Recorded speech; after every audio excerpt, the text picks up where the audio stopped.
Metro Manila Development Authority Chairman Benhur Abalos is grieving. His mother, Corazon, passed away.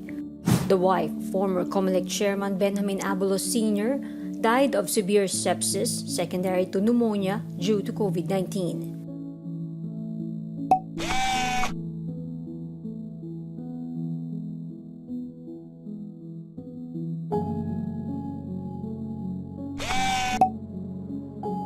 Benhur's parents both tested positive for COVID-19 in July 2020.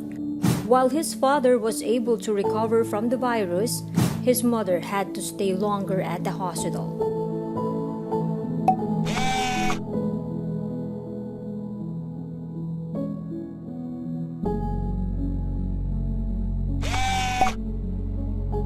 Benhur accompanied his parents while confined at the hospital because all his siblings are immunocompromised.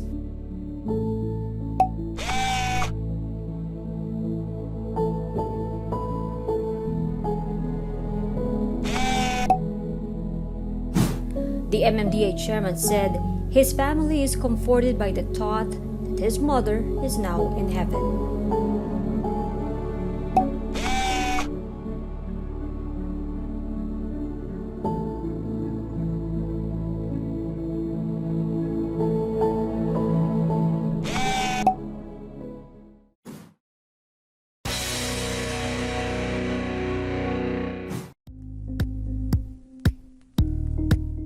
Thank you for watching Politico TV. Please like and subscribe to our channel for more videos.